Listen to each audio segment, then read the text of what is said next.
I'm sharing with you a Greek dessert called Revani. This is a semolina based cake that is drenched in a lemon soaking syrup, and then it's chilled and cut into diamond shapes when served. So I hope you'll join me today as I show you how to make this Greek classic, as well as explore some of its obscure history. And I hope you'll stick with me throughout the video because I have an exciting announcement to make about something that I've been working on. So let's get started.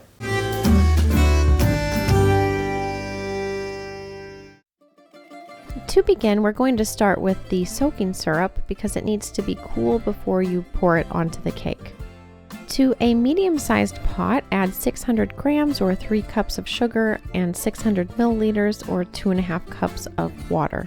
Turn the heat on medium to medium-high and stir until the sugar is dissolved. And once it's dissolved, let the syrup come to a boil and let it boil for 5 minutes. The Greeks have a rich tradition of syrup-soaked desserts. The most famous is probably baklava, but they also soak cakes in syrup as well as cookies and other phyllo treats outside of baklava.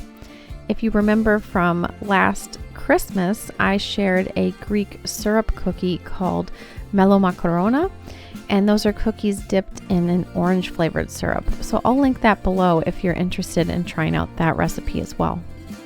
After 5 minutes, pour the syrup into a bowl and stir in 6 tablespoons of unsalted butter and 2 tablespoons of fresh lemon juice and the zest of 1 lemon. Then set everything aside to cool while we make the cake. I'm anticipating that I might get some comments telling me that I'm not making Revani the way your Yaya made it. And you're probably right. When I was researching for this video, I discovered endless variations and techniques for making Revani. Some recipes use orange and cinnamon, others use lemon and coconut, some added mastic, some added rose water, some folded meringue into the cake, and others beat the eggs whole. So I just concluded that there are as many ways to make Revani as there are Greek people. So please share with me below in the comments your favorite family recipe for this cake. To start on the cake, we're going to add 240 grams of semolina and 165 grams of all-purpose flour to a bowl with 2 teaspoons of baking powder. And then just give that a whisk to combine everything and then set that bowl aside while we work on the wet ingredients. To a large bowl, add 8 whole eggs with 260 grams of sugar or 1 1/3 cup, and you're going to beat this mixture until it is pale yellow and thick and voluminous. This takes quite a while to achieve. So you may want to use a stand mixer for this so you're not standing over your bowl the whole time. It takes about 15 to 20 minutes to reach this consistency. If you're familiar with other Southern European cuisines like Italian cuisine, Spanish cuisine, they often make cakes in this manner where they beat the sugar and the eggs for a long period of time until they become thick and voluminous to create an airy cake structure.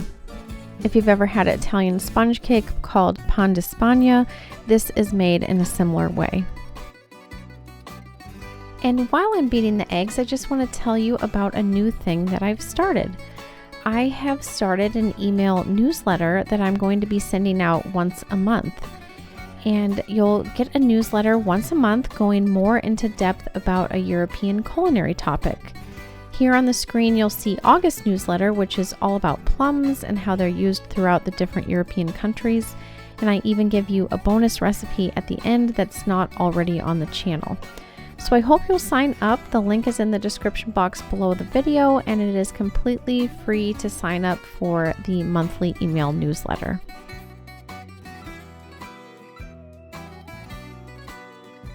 Let's take a look back at the batter now. So once you reach this fluffy light consistency, just know that it is not ready until it is really thick, because when you first get to this consistency, it's still going to be light and liquidy and just really have a lot of foam in it. But the final stage where you know it's done is where you can lift your beaters above the batter, and when the batter drips onto the surface, It doesn't break the surface, it sits on top. We'd call this the trace stage, also known as the ribbon stage. At this point, you're going to turn your beaters back on and you're going to beat in 1 tablespoon at a time, 4 tablespoons of lukewarm whole milk. And then once all of your milk is incorporated, you're going to add in 2 teaspoons of vanilla extract.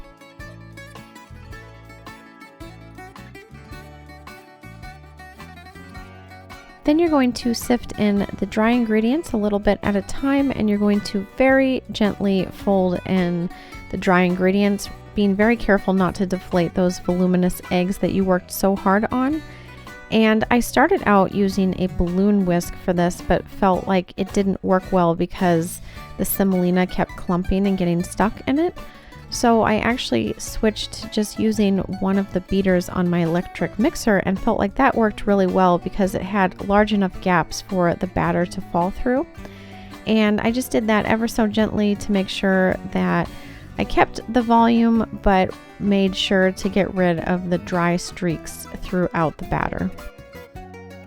The origins of this cake are a bit unclear. There are several theories on how and where it developed, but it is a staple in Egyptian cuisine, Turkish cuisine, as well as other Balkan countries inside of Europe. It is called basbousa in Egypt, and some have suggested that it developed from a dish called mamounia, which originated in the 10th century, and this was made by cooking rice in fat and syrup and then later adapting the recipe to use semolina instead. Another story suggests that it was created in the 1500s in the Ottoman Empire, most likely modern-day Turkey, to celebrate the conquest of Armenia. But because so many cultures share this cake, I think it's unlikely that we'd ever be able to dig up the true origins of it.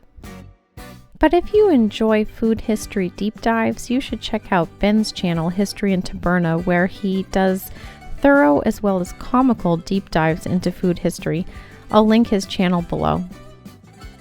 Now we're going to pour the batter into a 9x13 rectangular cake pan that has been well buttered and sprinkled with semolina.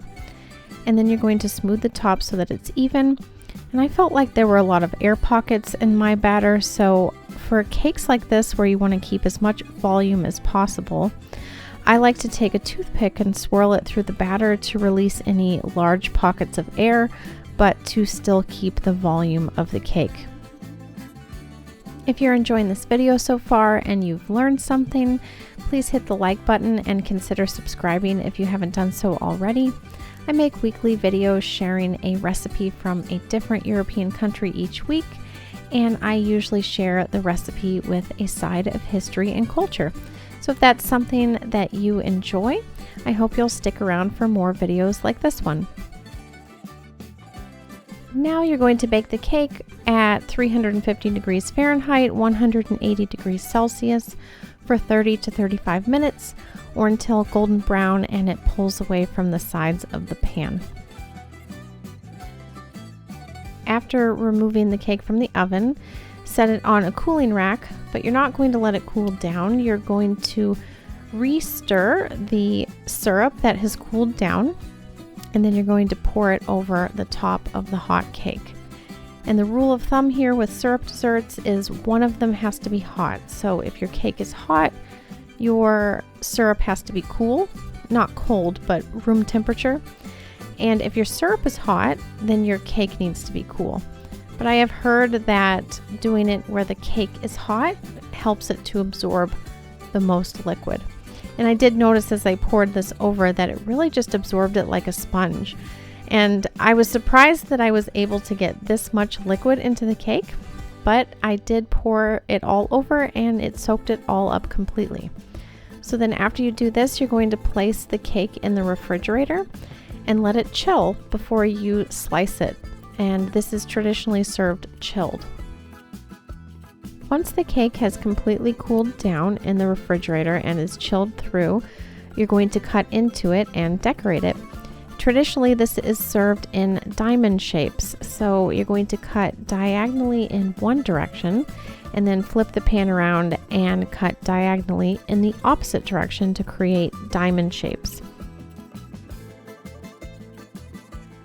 And then traditionally, you often see this served with a blanched almond on top of each diamond. I didn't have any blanched almonds on hand, so I'm just using sliced here, but I'm just decorating the top of each little diamond. And then from here, it's ready to serve. So you can keep it in the refrigerator and it lasts for quite a while, probably 5 to 6 days in the refrigerator. And it stays quite moist because of that soaking syrup. So I hope you enjoyed this.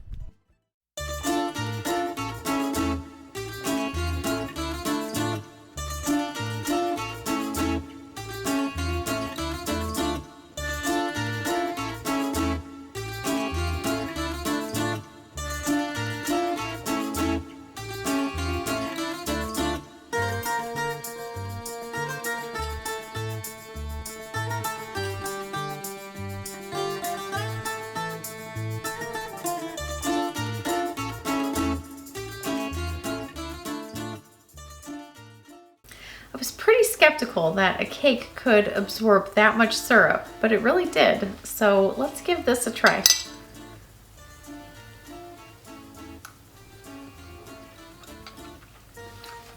Oh, I love that it's chilled. It's very refreshing with that lemon flavor and how cold it is. And it's very moist from the soaking syrup, as you would expect. It's very light and fluffy, but it has a bite to it from the semolina. This is really pleasant. I really enjoy this. You would expect it to be overly sweet because of all of that sugar that's in it, but it's sweet, but not in a sickly way. So I would definitely recommend this. This would make a great refreshing treat on a hot day. I hope you'll sign up for my newsletter. I'm really excited about it because it gives me a chance to delve deeper into topics that I sometimes just brush over in my videos. For the month of August, I've written about plums and how they're used throughout the different European countries in baked goods and made into products. So that's a fun one that I hope you'll sign up to read. And at the end of it, you'll get a bonus recipe that's not already on the channel. You can find the link in the description box. I'll put it right at the top so that it's easy to find. And it's 100% free, so anybody can sign up. If you'd like to explore Greek syrup desserts a little bit more, you should watch my Greek melomakarona video. These are walnut-based cookies that are dipped in an orange soaking syrup. And if you want another syrup-drenched cake, I highly recommend my French almond rum cake. I bring that to parties quite often and it's always a hit. So I will see you next time.